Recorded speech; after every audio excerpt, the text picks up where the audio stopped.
Podcast Indonesia, kanal psikologi untuk bangsa, channel Fakultas Psikologi Universitas Pancasila, bersama saya Aisyah Shihab di segmen Psikologi dan Film.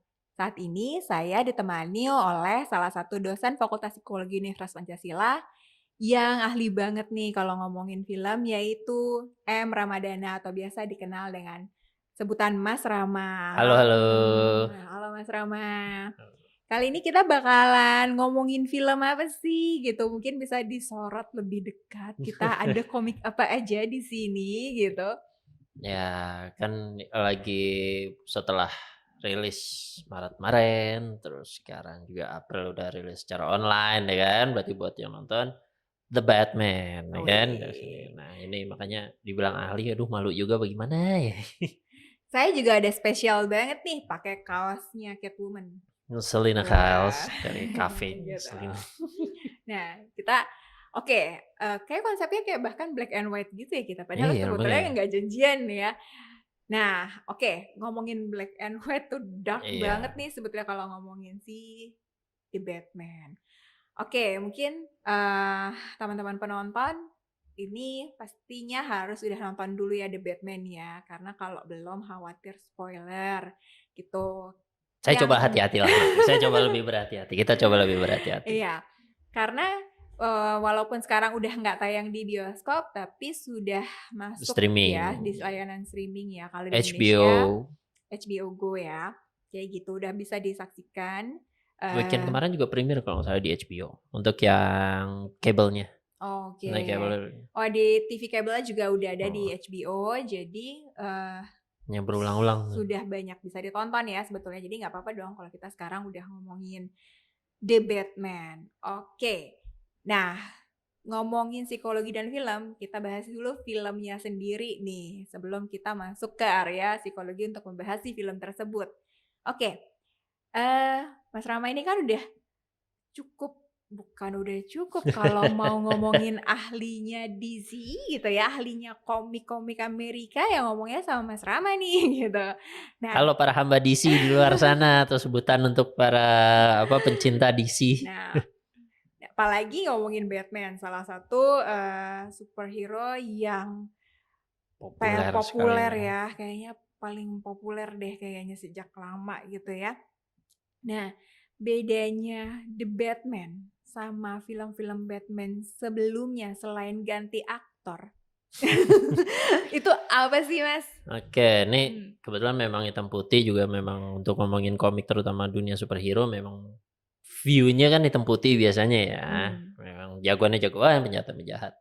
Nah, untuk masuk The Batman ini memang untuk ceritanya keunikannya adalah dia mengangkat atribut Batman yang paling populer yang sebenarnya kurang terangkat. Sebenarnya sih di film sebelumnya ada ya di The Dark Knight film kedua, tapi ini lebih fokus ke the whole story adalah bagaimana mengangkat kemampuan detektif, kemampuan investigasi Batman. Itu salah satu atribut yang sebenarnya sudah lama dimiliki sama Batman, bahkan salah satu atribut yang dominasi untuk Batman itu hebat, ya karena detektif story-nya ini kan. Makanya kan penampilannya juga penampilan pertama Batman dari Detective Comics ya kan. Jadi makanya Oh, dari detektifnya itu memang diangkat cerita detektifnya itu, Detective Comics nomor 27, keluaran 1939. uh, Makanya di situ, makanya agak lucu kalau misalnya gambaran Batman sebelum-sebelumnya sebagai hero, sebagai Dark Knight dan segala macam, tapi melupakan ataupun menghilangkan ataupun juga mungkin belum sempat menunjukkan sisi ataupun juga atribut detektifnya ini. Padahal poinnya adalah kenapa Batman itu populer, kenapa Batman itu disukai, adalah karena kemampuan detektifnya dia, di mana itu yang membedakan dia dari hero-hero dominan mayoritas Superman, Wonder Woman, dan yang lain. Di mana kayak beberapa hero DC lainnya pun kalau butuh bantuan penyelidikan dan segala macam terutama untuk kriminologi, itu ke Batman. Dan ini mmm, dimajuin jadi fokus dari ceritanya. Meskipun di film yang Christian Bale, The Dark Knight yang kedua itu juga sempat ada adegan di mana Batman menyelidiki Joker ini siapa, mmm, Joker ini gimana, ada, tapi tidak sekental cerita misteri pembunuhan, serial killer seperti di The Batman yang baru ini. Dan Robert Pattinson, tahulah si Edward Twilight itu dengan segala macam hujatan yang dia terima pada saat dia kepilih, secara mengejutkan. Itu luar biasa sebagai Batman dan Dan saya salah satu yang, "Kok dia sih gitu, bisa apa?" Tapi begitu pas ini, oh shit ternyata dia bagus gitu loh, bagus. Dan sebagai penikmat film juga, sensasi seperti itu yang saya pingin dapat, sensasi Mmm, seperti itu yang saya harapkan dan itu kenapa film itu bagus, seru, menarik ya karena kita mendapatkan, oh ternyata memang bagus, memang seru dan penelusurannya juga memang cerita detektifnya pun juga penelusurannya kita penonton dibawa bersama Batman-nya memecahkan siapa, mmm, penjahat di film ini. oke. Jadi itu ya. Nah kalau gitu sedikit sinopsis mungkin, ya kan? Sekaligus cerita kan, makanya Selepas membedakan apa mhm, dan pakai sinopsis mhm, ceritanya. Makanya ya, saya bawa di sini dari my personal collection, yang memang mhm, untuk ini oh, beberapa inspirasi dari ceritanya juga terlihat dari sini sebagai karakternya tentu saja Batman Year One ini salah satu cerita Batman yang pokoknya kalau yang nggak pernah baca komik Batman, saya saranin mulai bisa baca dari buku ini, Batman Year One. Ini yang akan memperkenalkan Batman di awal-awal, ini cerita yang paling legendaris, ini yang ini ya? iya yang paling depan. Itu dia menginspirasi mulai dari Batman, apa namanya, Batman Michael Keaton dulu 1989, terus juga Batman Begins dan apa namanya, sampai sekarang The Batman. Ada pasti semua inspirasi dari Batman Year One. Tahun pertama Bruce Wayne menjadi Batman, segala punya kesalahan. Dan juga untuk Arkham series dari Mhm, sini yang 2 villain penjahat yang sudah ditunjukkan itu nanti Penguin dan juga Riddler. Nah, ini cerita-cerita the best story of Penguin dan Riddler. Jadi digambarin di sini juga jadi untuk mmm, memperkenalkan karakternya, untuk memperkenalkan dunianya segala macam. Makanya dari filmnya inspired by comics ya, bukan komiknya inspired by film, mmm, tapi filmnya inspired by comics. oke. Nah sekarang kalau misalnya kita agak sedikit masuk dari sisi psikologinya nih kan Mhm, ya, biasanya kalau kita nonton film Batman gitu ya, mau The Dark Knight, mau, apa ya, bahkan termasuk The Batman ini gitu ya. Nah itu tuh, yang salah satu yang mungkin sudah banyak penonton tahu adalah Batman itu punya trauma, ya gitu kan benar. ya. Nah mungkin, bahkan, Bruce Wayne menjadi Batman itu adalah untuk berusaha menghilangkan traumanya. Nah mungkin kita bisa bahas itu dulu tuh dalam sisi Mhm. psikologi tuh, apakah ada variabel, ada istilah khusus untuk, perilaku tersebut gitu ya? Terus bagaimana sih film The Batman itu mencoba mengemas, memperlihatkan, eee, sisi karakter, Bruce Wayne yang sebetulnya punya trauma dan berusaha menghilangkan traumanya itu.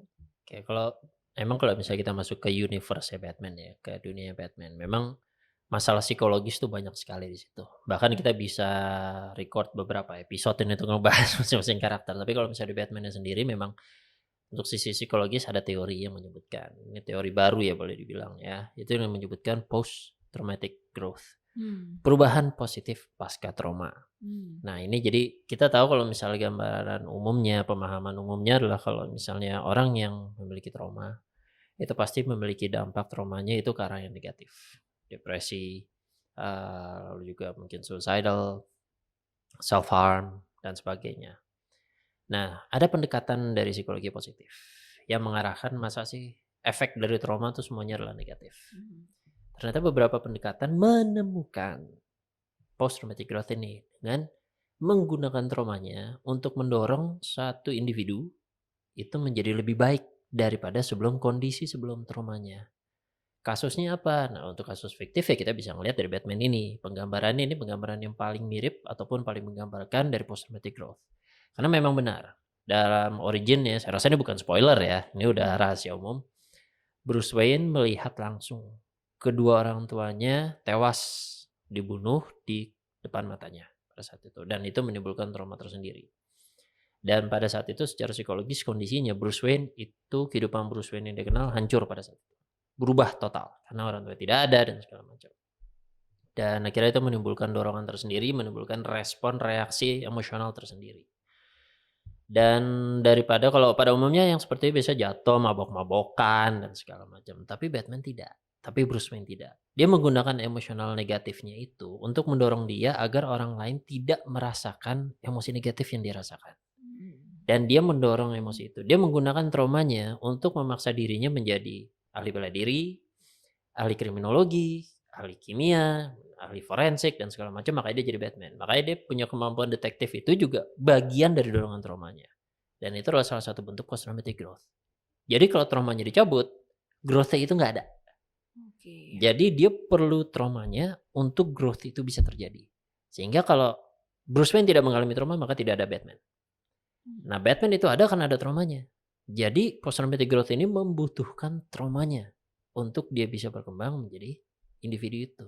Jadi setiap orang punya potensi untuk menjadi Batman selama dia memiliki traumanya. Jadi dia menggunakan traumanya bukan sebagai sesuatu yang mengarahkan dia ke jalan yang negatif, tapi menggunakan traumanya sebagai pendorong dia untuk mengarahkan dia menjadi lebih baik. Itu post traumatic growth. Dan ini ilmu yang baru. Dan kalangan umum belum tahu, sehingga tidak banyak yang memiliki perspektif ini. Nah, makanya ini salah satu penelusuran, kebetulan ada filmnya, kebetulan juga bisa masuk, dan ya semoga bisa membantu orang-orang yang sedang memiliki trauma di sana bisa menggunakan teorinya ada. Bisa digunakan. Jadi tuh traumanya Bruce Wayne itu mungkin jadi apa ya, motivasi gitu ya. Benar. Di satu sisi dia kan apa, orang tuanya dibunuh oleh penjahat, jadi dia tuh kan kayak pengen supaya jangan ada orang lain lagi yang Yang mengalami serupa. kejahatan serupa gitu Hmm. kan. Nah, eee, terus kalau misalnya di film ini sendiri gitu kan, kalau kita nonton ya, kesannya apalagi mungkin karena masih di year one kali ya si Bruce Tahun Wayne-nya iya. untuk jadi Batman gitu ya. Kesannya tuh masih Batman-nya belum dapet tuh kalau Masih cupu, masih masih cupu gitu salah, ya. masih jatuh. Heeh, masih kena peluru, Iya. masih belum berani tampil di depan umum. Nah, apakah berarti kalau di film ini tuh mungkin masih kelihatan ya sisi-sisi belum dia benar-benar sembuh dari traumanya atau gimana? Oke, kalau penggambaran dari filmnya sendiri, memang Hmm. diceritakan di awal film, eee, Bruce Wayne dari sini Batman itu melihat kotanya tuh udah beyond help. Jadi Hmm. kayak ya Gotham, kotanya penuh korup, pejabat-pejabatnya korup, polisinya nggak bisa diandelin, terus orang-orang karena desperate korup jadi hidup susah dan segala macam, jadi nilai kriminal di mana-mana, perampokan, pembajakan, pembunuhan jadi gampang di mana-mana. Dia ngerasa kayak, "Ini kota beyond help, tapi gue udah punya segala macam, gue udah punya kayak gini, gue harus tetap doing something." Nah, sehingga kayak itu yang mendorongnya. Karena tadi yang bilang, dia nggak mau orang lain ngerasain apa yang dia rasain, Hmm. karena dia adalah korban dari perampokan tersebut. Jadi ada kemungkinan orang luar sana berpotensi jadi kayak dia. Hmm. Tapi tidak semua orang yang memiliki pemahaman post traumatic growth tadi. Sehingga kalau misalnya keluar dari traumanya bukan jadi jagoan malah jadi penjahat, ya kan. Hmm. Nah, jadi dari situ dia berusaha, stumble, jatuh segala macam, dikejar sama polisi pula kan. Tapi alhasil dia stay dengan, apa namanya, dengan komitmennya, stay dengan misinya, sampai akhirnya dia bisa merubah kota itu akhirnya yang awalnya menganggap dia sebagai ancaman, sebagai bagian dari penjahat ternyata, "Oke, gue bisa percaya sama nih orang." Dia keluar dari reruntuhan, kotor segala macam dengan ngebawa seseorang yang udah dia tolong masih selamat, menunjukkan kalau bisa kok kita ngerubah kota ini. Bisa kok kota ini punya harapan. Apa namanya, koruptor-koruptor itu akhirnya juga akan bisa hilang. Dan itu pesan yang pengen disampaikan, perubahan kalau sejelek apapun selama masih ada kamu bisa menggunakan trauma kamu bisa menggunakan apa namanya, dorongan kamu, motivasi kamu, bisa akhirnya merubah kota itu. Dan dari situ makanya tampil. Dan dari situ perubahan itu bisa terjadi. Semua diawali dari tragedi, tapi semua untuk membentuk sebuah masa depan yang lebih baik. Oh, semuanya diawali dari tragedi untuk memenuhi masa depan yang lebih baik. Wah, keren tuh quotes-nya ya. Beda banget sama itu quotes-nya musuhnya. Iya, Tragedi apa namanya, apa eee, apa sih namanya ya, tragedi is semua parts of my comedy apa life komedi gitu, comedy ya bagian dari gitu. komedi gitu kan. Ya, gitu. Oke, ngomong-ngomong si musuhnya Batman tadi gitu ya, Mhm. Joker gitu ya, udah pasti kita udah tahu ya. Di film ini kan sempat muncul ya. eh ini juga bukan spoiler Ini kayaknya sudah ya. ada keluar Udah di ada ya. mana-mana. Udah di trailer juga ada sebetulnya Iya. bahwa akan Tapi kapan ada dan di mana, di situ harus cari tahu sendiri. Joker gitu ya. Ada Joker, terus tadi juga Mas Rama sempat bilang kalau karakter-karakter di The Batman ini bisa satu persatu kita lihat dari sisi psikologisnya ya. Mhm. Kayaknya ini banyak banget yang mengalami gangguan psikologis di Kota itu. kota Gotham Gotham. ini gitu kan, terutama para penjahatnya. Dan biasanya mereka itu eee, di apa ya, dihukumnya gitu Mhm. ya, itu adalah di di sini ada tulisannya ya, Arkham Arkham, iya gitu ya, itu.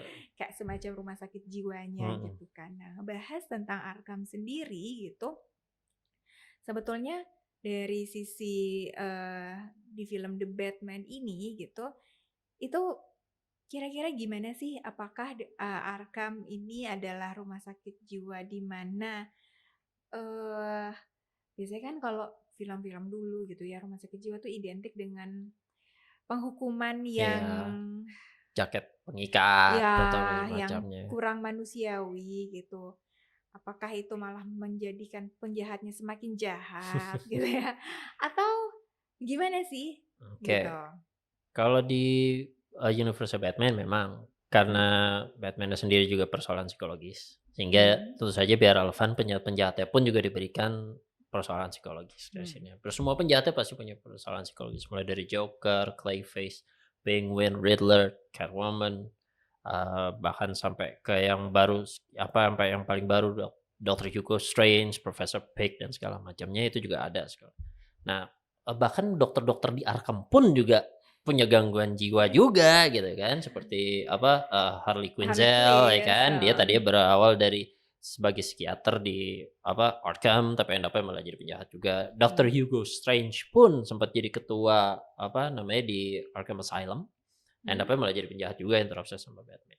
mmm, Jadi memang atmosfer kotanya yang memang kalau dalam ceritanya itu atmosfer kotanya yang membuat orang-orang jadi terdorong mengarah pada gangguan kejiwaan di kota tersebut. Dan mmm, ironisnya sebenarnya sangat terlalu dekat dengan kehidupan nyata kita juga ya, dengan kehidupan sehari-hari yang juga bisa menekan individu sampai akhirnya punya. Nah, kalau Arkham Asylum sendiri memang dalam universe Batman itu diceritakan sebagai panti kejiwaan untuk pengobatan, rehabilitasi sebenarnya lebih tepatnya sebutannya ya, panti rehabilitasi untuk yaitu individu-individu tersebut. Jadi bukan hanya big villains-nya aja, jadi untuk beberapa penjahat-penjahat yang juga punya yang menggila karena efek dari Joker ataupun efek dari penjahat-penjahat lain juga masuknya ke Arkham. mmm, Dan itu dimonitor langsung sama Batman-nya, dimonitor langsung sama GCPD sama Gotham City Police Department untuk kayak ya biar nggak biar nggak pintu rotasi lah orang keluar masuk kayak gitu. Jadi untuk mengobati.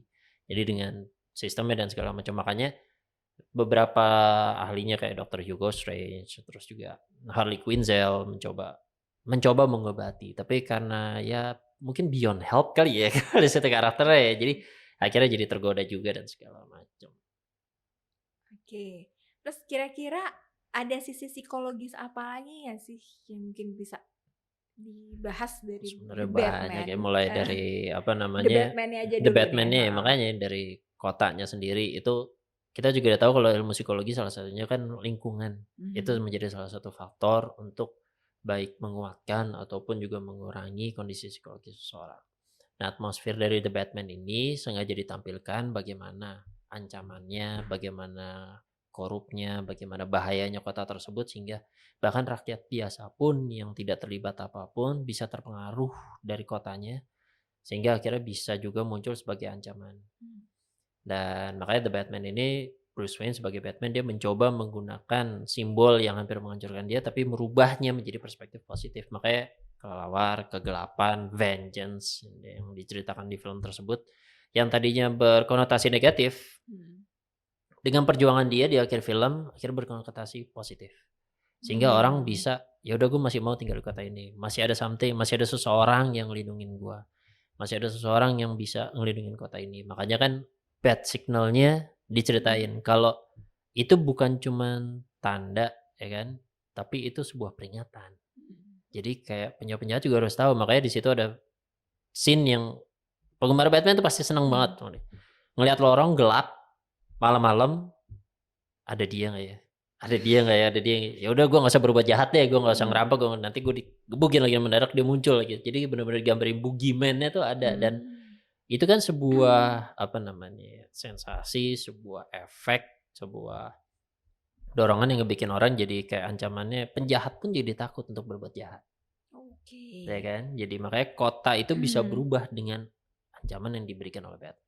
Berarti itu kota sebagai suatu, faktor lingkungan Iya, ya, faktor lingkungannya. apa yang, cukup besar untuk mempengaruhi individu-individu yang hidup di kota itu bisa mempengaruhi perilaku mereka, mulai dari mereka bisa jadi penjahat, memberikan efek buruk, atau bahkan bisa diubah itu menjadi efek positif. Benar, Bahkan sebetulnya dengan cara mengubahnya adalah mengubah persepsi dari sudut pandang sebenarnya yang lain iya, gitu ya, kayak kelelawar tadi adalah sebagai sesuatu yang hitam, menyeramkan, menakutkan, terus tapi bisa jadi adalah simbol harapan gitu kan. mhm, Jadi simbol bahwa tenang, dengan adanya si Batman ini kita masih bisa, ada yang ngejagain di luar ya sana hidup gitu. aman gitu ya.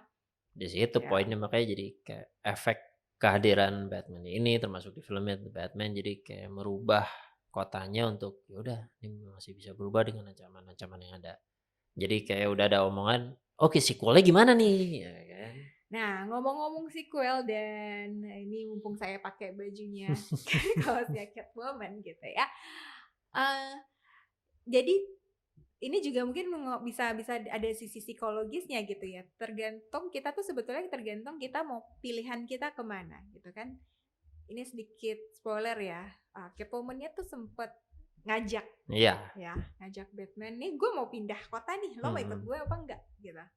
Lo dan Catwoman nih ya ada sisi negatifnya ya, mhm, maksudnya biar bagaimanapun kan dia sebetulnya pencuri gitu mhm, kan, dia tuh sebenarnya adalah pencuri gitu. Jadi gue pengen, melakukan tindakan kriminal di kota lain nih, mhm, lo ikut gue enggak? Nah tapi di situ Batman memilih mhm. enggak, kayak Stay, gitu, stay di, Gotham, Gotham, stay untuk berbuat, melindungi kota gitu ya, berbuat baik sebisa mungkin gitu kan. Padahal ya harusnya mereka udah di sini kan, kalau di The Batman nih kayaknya seakan-akan cewek Bruce Wayne gitu ya, Bruce Wayne mhm. yang Emo, yang, emo, banyak ceweknya biasanya. Di film ini nih cuman, tidak digambarkan heeh, parlentenya itu. ya Catwoman doang nih kayaknya gitu, cewek yang ada di situ gitu kan. Tapi itu pun dia mencoba melepas. Nah itu kira-kira Nah ini memang gimana nih? kompleksitas dari Mmm, karakter Batman ini, karakter Bruce Wayne-nya memang bertahap ya, karena sudah digambarkan semenjak tahun 1966 terutama ya, Batman 1966 tuh kalau Bruce mhm, Wayne itu merupakan, apa namanya, secret identity ya, mhm, identitas rahasianya dari Batman yang biar orang tidak menganggap dia Batman, dia harus tampil sangat berbeda. Nah dalam hal mmm, ini maka ditampilin sebagai ya jutawan yang ya kalian tahu lah gimana jutawan-jutawan di TikTok mhm. ataupun di Facebook ya, ya itulah Bruce Wayne gitu loh digambarkan. Tapi untuk The Batman ini tidak ada, selebriti Bruce Wayne-nya yang sama sekali tampil. Karena memang untuk dalam cerita di sini Batman-nya ataupun Bruce Wayne-nya, dia belum memunculkan persona tersebut. Mmm, Jadi karena dia masih, dalam mindset-nya itu Batman full time. Dia nggak mmm. ada waktu untuk keluar sebagai Bruce Wayne. Meskipun di film ini ada sempat dia keluar, tapi dia tidak memperdulikan secret identity. Karena itu dia komit terhadap karakter Batman-nya. Nah, kalau yang sebelum-sebelumnya untuk yang era Batman Begins, eranya Christian Bale, juga ada eranya Michael Keaton dan juga untuk beberapa eranya, Ben Affleck, memang sudah mulai ditampilkan pesona Bruce Wayne sebagai secret identity-nya Batman. Oleh karena itu maka pesona, jutawannya, pesona tampil ya dengan playboy-nya itu Mhm, masih ditampilkan. Nah, ini tidak sama sekali dan itu juga bedanya dan kompleksitasnya dilihatin seperti itu. Bagaimana proses perubahannya belum sampai ke situ dan dilema psikologis yang dialami kalau gue komit menjadi vigilante. Gue komit badan gue harus begini, gue komit ngapain gue ngurusin perusahaan gue, ngapain gue ngurusin mmm, perusahaan bapak gue, ngapain gue ngurusin perempuan, ngapain segala macam. Nah, Catwoman kebetulan di sini memang memiliki misi yang sama, digambarkan dengan Batman misi yang sama dan juga persoalan psikologis yang sama, dilema kehidupan yang sama. Oleh karena itu dia ngerasa ada kedekatan. Maka dari situ ada koneksinya. Dari situ meskipun akhirnya view-nya kan bertentangan, makanya Catwoman-nya pergi, Batman-nya stay. Tapi tidak menutup kemungkinan suatu saat nanti muncul lagi, kerjasama lagi, ataupun juga bertentangan lagi. Jadi perjalanan kompleksitas karakter itu memang panjang sekali dengan histori 80 tahun di oh. belakangnya. Nah, satu lagi nih kayaknya yang menarik ya, kalau kita tahu mungkin Bahkan aku tuh sempet nonton Lego ya, Lego Oh, Lego Batman ya, Batman. Lego I'm Batman tuh Batman. ya kayak, kayaknya penjahat-penjahat musuh-musuhnya Batman ini terobsesi gitu sama Hmm. Batman gitu ya. Sampai Joker kan, "Ayo, gue musuh utama lo kan," kalau di Hmm. di Lego Batman tuh kayak Iya. gitu kan. Kayaknya seakan-akan si Joker-nya tuh berbuat kejahatan untuk narik perhatian Batman Hmm. gitu. Dan di film The Batman ini ada si The Riddler ini. Hmm. Kok kayaknya apa sih yang mungkin dari sisi psikologi bisa dibahas ya, apa sih yang membuat para penjahat ini seakan-akan terobsesi gitu sama Batman gitu. Ya karena Khususnya di Batman ini ya kalau dari ya sisi karena tadi itu kota si Gotham ini tuh punya efek tertentu terhadap individu. Nah, kebetulan hmm, individu yang akhirnya jadi villain ini merasa kalau ya contoh kayak Penguin, digambarkan dia sebagai mafia yang dia punya andil terhadap kota ini. Dia punya andil terhadap kejahatan di kota ini. Jadi dia punya kuasa di situ. hmm, Kata kuncinya, kuasa di kota itu. Dan dia bisa penjahat-penjahat nurut sama dia, polisi nurut sama dia dan segala macam. Muncul Batman yang mengganggu kuasa tersebut. hmm, Sehingga kayak order yang tadinya dalam pemikiran Penguin itu, order udah dari gue tapi akan ada Batman, order itu hilang. hmm, Jadi dia terobses sama pengganggu kuasanya. hmm, Jadi kuasa tersebut yang akhirnya jadi obsesi untuk Penguin. Nah, untuk Riddler, dia ngerasa kuasanya dia adalah gue yang paling pintar di kota ini. hmm, Dia mengundang polisi untuk ikutan kuis untuk mecahin, bisa nggak lo mecahin kasus gue, nangkap gue dan segala macam. Dia memiliki kuasa dari situ. Muncul Batman yang ternyata bisa merespon terhadap kejeniusannya dia, bisa merespon terhadap teka-tekinya dia, di mana polisi nggak bisa. Oleh karena itu kayak cuman lo yang ngertiin gue, cuman lo yang bisa main sama gue, yang lain tuh nggak bisa. Makanya oke, dicari terus gitu loh, kayak hmm, Batman nih gue punya teka-teki buat lo, bisa pecahin nggak gitu. Yang lain karena nggak bisa, dia bisa. Ah, hmm, bisa kan nih, ayo main lagi gitu. Joker pun hmm, juga seperti itu. Gue semangat karena kenapa? Gue mikir terus gimana cara ngalahin lo. Kalau lo nggak ada ya gue diem doang. Gue nggak ada tujuan hidup. Tapi begitu soalnya, nah gue ngancurin lo ngapain lagi nih? Semua oke. Two Face pun juga seperti itu. Jadi memang core centernya dari sini Batman adalah sebagai tantangan buat karakter-karakter jahatnya ini. Berarti menariknya Batman itu sebagai superhero gitu ya? Maksudnya Mhm. kalau kalau kayak mungkin superhero yang lain kan, oh ya gue kuat, ya kan misalkan Powerful. powerful gitu ya, Superman misalnya dengan kekuatannya ya gitu, atau apa ya, ya superhero-superhero lainnya, tapi ya nggak ada ikatan antara Hero-nya hero-nya dan sama villain-nya. villain-nya gitu Mhm. kan, nggak ada ikatan emosional gitu. Ikatan emosional sih bukan love gitu, bukan ya, Bukan, iya, bukan ikatan kayak emosional gitu, bukan hanya love kayak aja, gitu ya, bukan emang. ke situ ya. Tapi kalau The Batman ini, ya dalam hal ini kita ngomongin film The Batman-nya sendiri itu udah buset ya, dari Riddle aja tuh kayaknya obses Obses dengan banget Batman ya. gitu, sampai kan terakhir, "Ya kan gue kan yang menang, ya lu bisa nangkep gue tapi tetep gue yang menang." Kan ada sempet kayak gitu pas Mhm. begitu, dek, enggak, Enggak, lo tetap yang kalah. kalau yang kalah Makanya gitu. dia yang menjadi Mmm, frustasi, dia mhm, yang menjadi gila, dia yang, "Enggak, lu bukan gini." Makanya dia heeh, akan teriakannya orang mmm, gilanya seperti apa, di situ ditunjukkan. Dan mmm, memunculkan motivasi next time, next oke. time. Oh keren, berarti bakalan ada The Batman 2 ya mungkin ya? Semoga Oke. bismillahnya. Karena kalau dilihat dari kesuksesan dapat semua sih. Mmm, Untuk secara material dapat di atas $700 juta terlepas dari budget yang hanya 200. mmm, Terus juga untuk apa, public image juga dinilai secara reviewer juga bagus. Jadi ini udah bisa bergerak ke arah yang positif kalau misalnya memang secara ekonomi, studio Warner Brothers yang baru saja merger dengan Discovery semoga bisa melihat ini sebagai sesuatu yang positif dan bisa diteruskan. Karena ini kaki-kakinya udah jadi udah oke. tinggal bisa diteruskan. Iya, jadi inget waktu Joker gitu kan ada salah satu dosen dari, fakultas psikologi sampai bikin soal ujian tentang Joker gitu ya. Saking memang Joker itu banyak sekali kita bisa lihat dari sisi psikologis, ternyata The Batman juga gitu.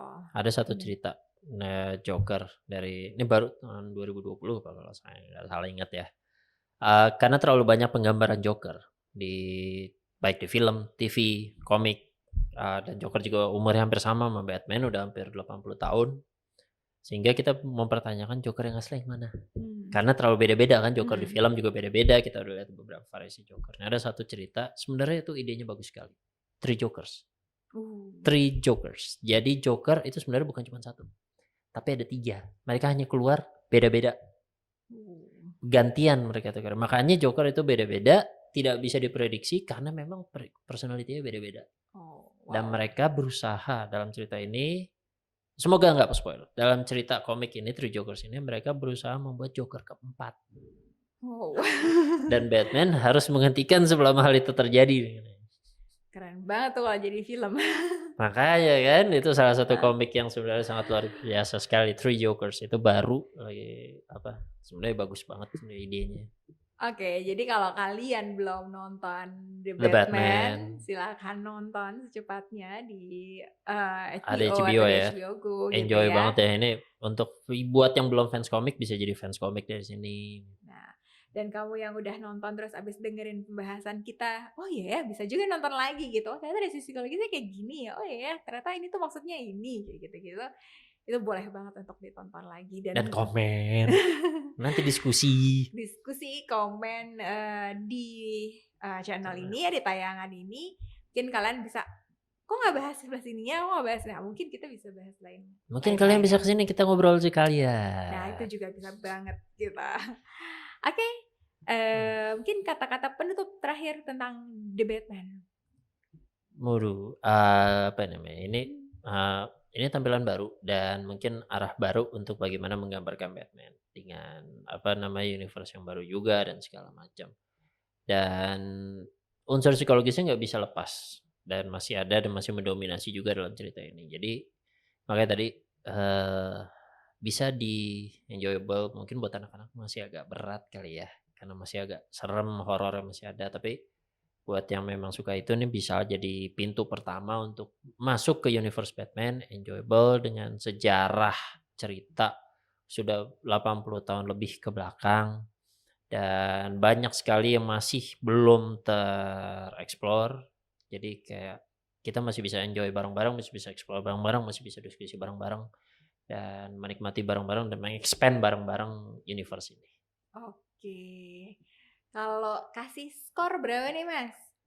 Kalau subjektif sih sebenarnya agak tinggi 9, 10 kalau subjektif karena ini Batman yang setelah sekian lama ini yang dekat sekali dengan komik, dengan universe-nya, dengan atmosfernya, dengan ceritanya, dengan karakteristiknya. Kalau subjektif sih 9 dari 10. Tapi kalau mau objektif terlepas dari itu dan segala macam mungkin agak sedikit turun 8 dari 10. Oke, jadi kita ambil tengah-tengahnya 8,5/10 ya. Mungkin kayak gitulah. Oke, terima kasih sudah menyaksikan tayangan hari ini Psikologi dan Film dalam episode The Batman. Kita ketemu lagi untuk film-film berikutnya di Saya Podcast, kanal Psikologi untuk Bangsa dari channel YouTube Fakultas Psikologi Universitas Pancasila. Salam Pancasila. Dadah.